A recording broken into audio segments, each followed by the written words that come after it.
அனைவருக்கும் வணக்கம். மீண்டும் கார்த்திகேயன். இன்றைக்கு நாங்கள் பார்க்க இருக்க விஷயம் என்னன்னு சொன்னால், இந்த இலங்கையில அண்மையில் ஏற்பட்ட சீரற்ற காலநிலை தொடர்பான இந்த வெள்ள பாதிப்பு. இதன் காரணமாக எங்களுடைய இளம் சமுதாயத்தின் மத்தியிலும், குழந்தைகள் மத்தியிலும், எங்களுடைய சமுதாயத்தின் அனைத்து பிரஜைகள் மத்தியிலும் ஏற்படக்கூடிய சில பாதிப்புகள் தொடர்பாகத்தான் இன்றைக்கு பேச இருக்கிறோம்.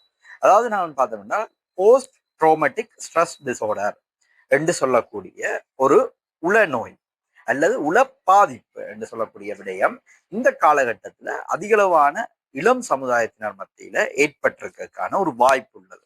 இதை சரியான வகையில கையாள வேண்டிய தேவைப்பாடு இந்த சமுதாயத்தின் ஒவ்வொரு அங்கமான எங்கள் ஒவ்வொருவருக்கும் இருக்கிற பொறுப்பா இருக்குது. இதுல நாங்கள் பார்த்தோம்னு சொன்னால் ரெண்டு விதமா இதை பிரிச்சு கொள்ளலாம். ஒன்று, இந்த வெள்ளத்தினால் ஏற்பட்ட பாதிப்புகளால உண்மையிலேயே நேரடியாக பாதிக்கப்பட்டவர்கள், அதாவது வெள்ளத்துல மாட்டுப்பட்டவங்க அல்லது அதால இடம்பெயர்ந்திருந்தவர்கள், இப்படியானவர்கள் அவர்கள் நேரடியாக இதனால பாதிக்கப்பட்டதால அவர்களுடைய மனதில் வெள்ளம் தொடர்பானது, அதை இன்னும் சுருக்கமா சொல்றேன்னா நீர் தொடர்பான சில உள விருப்ப அற்ற தன்மை உண்டு, அல்ல அதுல உள வடு சம்பந்தப்பட்ட ஒரு விடயம் ஏற்பட்டிருக்க சான்ஸ்.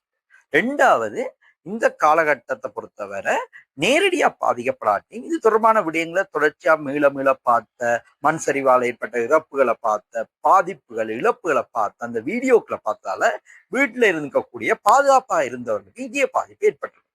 இவர்களை நாங்கள் சரியான முறையில் கையாள வேண்டியதும் இவர்களுக்கான சரியான உள ஆற்றுப்படுத்துகை செய்யப்பட வேண்டியதும் ஒரு முக்கியமான விடயமா இருக்கு. இதுல நாங்கள் பார்த்தோம்னு சொன்னால் இதை நாங்கள் எப்படி செய்யணும், இதை செய்யாட்டி என்ன நடக்கும்னு பார்த்தோம்னா, இந்த நாங்க வளமையா இலங்கை போன்ற நாடுகளை பொறுத்தவரை இவ்வாறான விடயங்களுக்கு மிக அதிக கவனம் கொடுக்கிறது இல்லை. இதுங்கள மனதில் ஒரு குறிப்பிட்ட காயம் போன்றும், அதாவது நாங்கள் யோசிச்சோம்னா எங்க மனது ஒரு கிளே என்று எடுத்துக்கொள்ளுங்க. அந்த கிளே உருண்டையின் மீது ஒரு காயம் அழுத்தம் ஏற்பட்ட மாதிரியான பாதிப்பு தான் இந்த விடயங்கள். இப்ப இதை நாங்கள் சீர் செய்யாட்டி அந்த அழுத்தம் எப்படி நாங்கள் ஒரு கிளேயை அமர்த்தி பிடிக்கல அதுல ஒரு தழும்பு பட்டு அப்படியே இருக்குமோ அது போல இது அப்படியே இருக்கு. இருந்திருந்து எங்களோட மனதுல நீண்ட காலத்துக்கு பிறகு வேறொரு தேவைப்பாடோ அல்லது நாங்கள் கற்றல்லையோ அல்லது எங்களோட வாழ்க்கை முறையில இது மீண்டும் பாதிப்பை ஏற்படுத்தும். அப்ப இது தொடர்பான ஒரு அக்கறையோட இதுக்கான உள ஆற்றுப்படுத்தியை செய்யப்பட வேண்டியதும், இந்த விடயங்கள்ல இருந்து அவர்களை பேச வைக்கணும். இந்த விடயம் எப்படி அவங்களோட மனதை பாதிச்சிருக்குன்னு அவங்க பேசி அதுல இருந்து தெளிவு பெற வேண்டியது ஒரு அவசியமா இருக்கு. அதுக்கான களத்தை கொடுக்க வேண்டிய அவசியம் அனைவருக்கும் இருக்கின்றதை இந்த இடத்துல தெளிவுபடுத்திக் கொள்றேன்.